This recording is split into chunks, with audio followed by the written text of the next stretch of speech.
हम लोग आर्यभट्ट के बारे में देख रहे हैं, जो एंशियंट हिस्ट्री के मैथमेटिशियन हैं, गणितज्ञ हैं। सबसे पहली चीज़ तो इम्पॉर्टेंट यही चीज़ है कि आर्यभट्ट का जो टाइम पीरियड है ना, वो बड़ा कंफ्यूजिंग टाइम पीरियड रहता है, फिक्स नहीं है। लेकिन फिर भी इनको ये माना जाता है कि ये गुप्त, जब एंशियंट हिस्ट्री में गुप्त एम्पायर था, ये गुप्त काल चल रहा था, उस टाइम के हैं। कहीं कहीं पर इनको चंद्रगुप्त विक्रमादित्य के नवरत्नों के रूप में भी लिखा होता है कि आर्यभट्ट उनके एक नवरत्न थे। तो अच्छा, इस पे बड़ी कंट्रोवर्सी रहती है, तो आपको बस ये याद रखना है कि ये गुप्त काल के आसपास ही आर्यभट्ट हुए हैं। आर्यभट्ट की बहुत फेमस बुक है आर्यभट्टीय, इन्हीं के नाम से है आर्यभट्टीय, ठीक है, और इसलिए बुक का तो नाम याद ही रहेगा।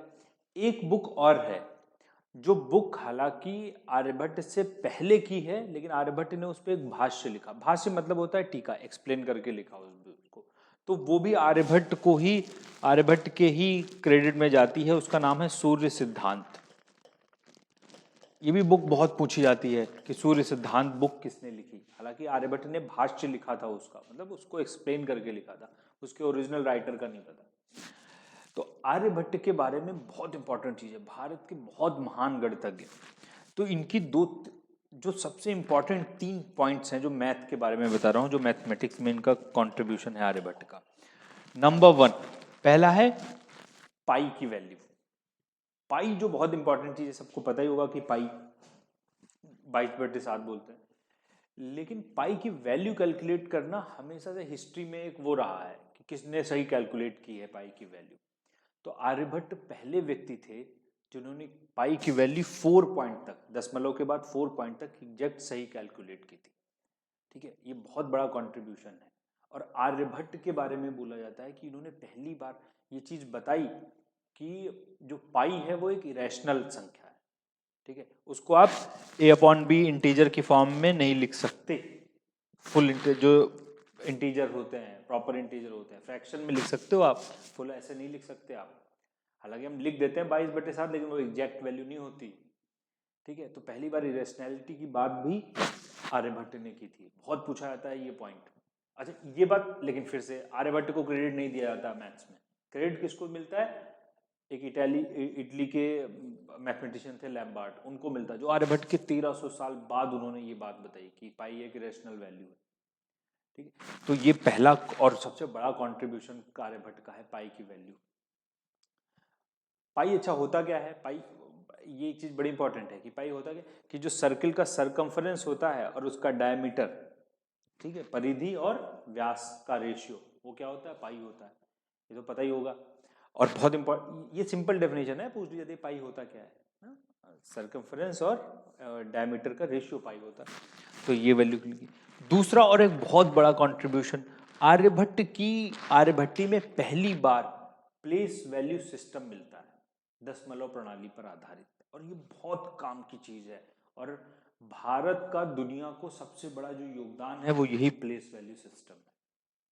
प्लेस वैल्यू सिस्टम क्या होता है, सुनना आप तो समझ इस बात को कि भारत ने कैलकुलेशन करना इतना आसान कर दिया भारतीय पद्धति से कि क्या, देखो अच्छा, अगर रोमन है, रोमन हम लोग सब लोग जानते होंगे, रोमन में अगर आप सोचो, अगर 38 लिखना है तो कैसे लिखोगे? x x x v 111, ये 38 ऐसे हुआ।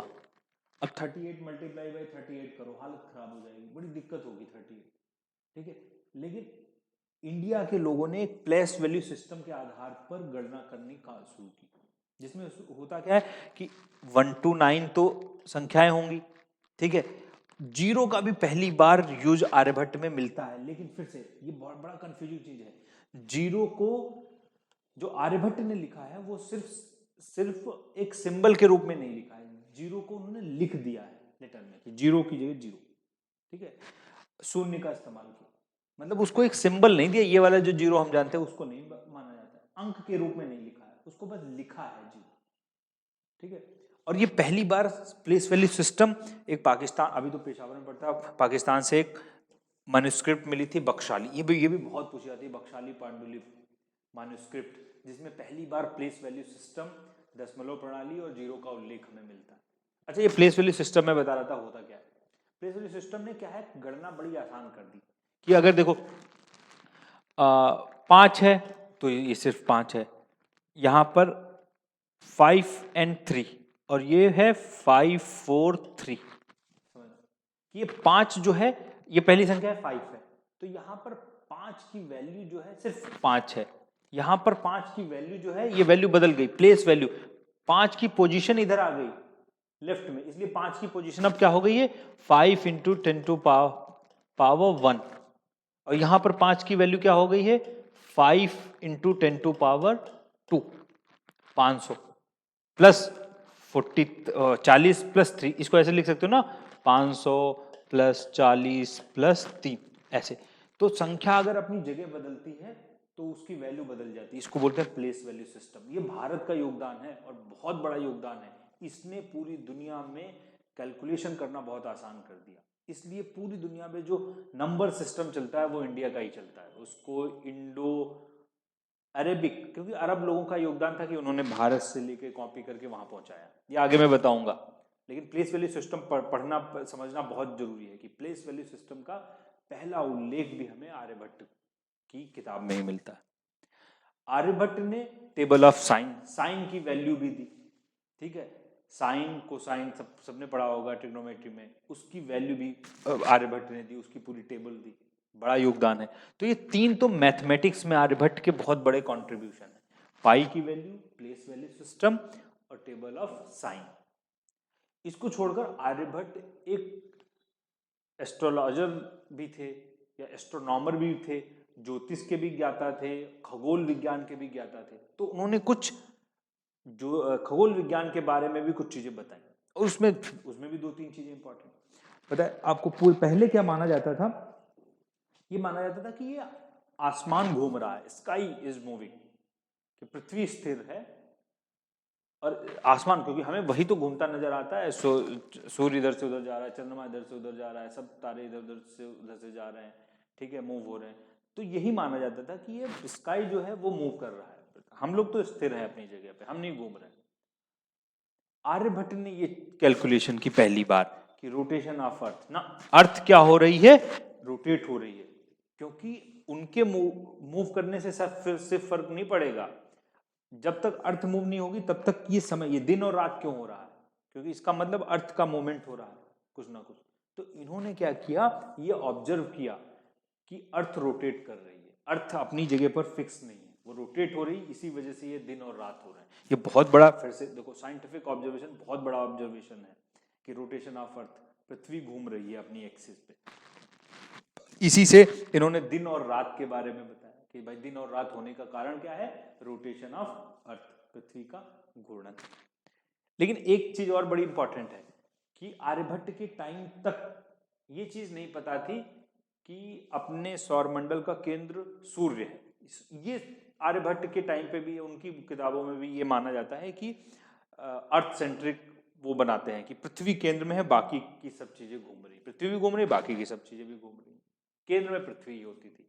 जो बाद में वेस्टर्न साइंटिस्ट, जो कॉपरनिकस आया, उन लोगों ने प्रूव किया कि नहीं, ऐसा नहीं है, हेलियोसेंट्रिक है, सूर्य केंद्र में है, बाकी सब घूम रहे हैं, ठीक है। तो रोटेशन ऑफ अर्थ और causes of day and night. Aryabhata का अगला कंट्रीब्यूशन, ठीक है,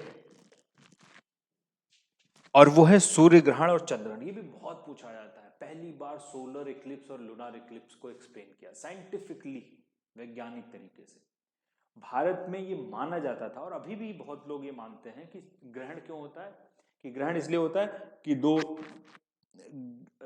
राक्षस हैं, राहु और केतु, वो क्या है, ग्रहों की तरफ जब भागते हैं या उनको खाने के लिए भागते हैं तो ग्रहण लगता है उन्हें, वो बीच में आ जाते हैं, ठीक है, उसकी तरफ मूव करते हैं।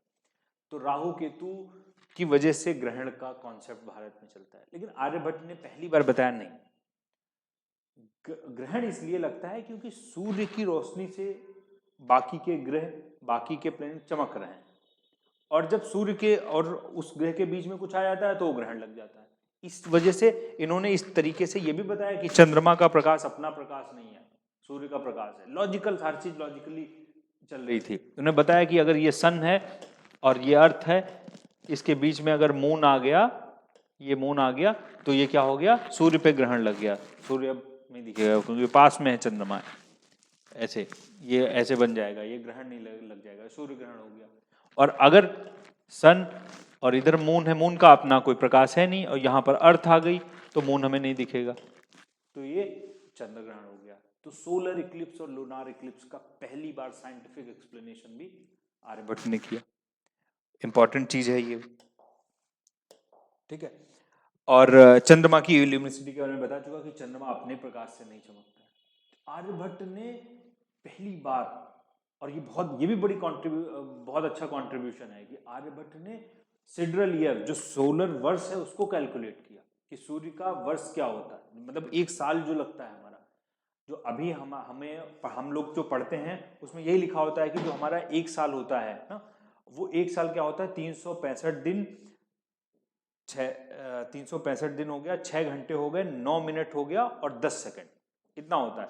और आर्यभट्ट ने बस ये बता दिया था कि 6 दिन तक तो सही था, और 12 मिनट और 30 सेकंड, मतलब 3 मिनट और 20 सेकंड का बस अंतर था आर्यभट्ट की जो मॉडर्न कैलकुलेशन है और अभी की जो कैलकुलेशन है उसमें, बस इतना फर्क था, 3 मिनट और 20 सेकंड का। तो ये एंशिएंट टाइम पे इतना परफेक्ट सिडरल ईयर, मतलब सोलर वर्ष को कैलकुलेट करना, ये भी बहुत बड़ा योगदान है आर्यभट्ट का। ये पहली बार किसी ने साइंटिफिकली पूरा वर्ष, जो सूर्य का जो वर्ष हम लोग कैलकुलेट करते हैं उसको कैलकुलेट किया ना। ऐसे उन्होंने दिन भी कैलकुलेट किया, एक दिन कितना होता है। तो ये आर्यभट्ट के कंट्रीब्यूशन है। मैथमेटिक्स में बहुत बड़ा कंट्रीब्यूशन है, ऐसे ही एस्ट्रोनॉमी में बड़ा कंट्रीब्यूशन है।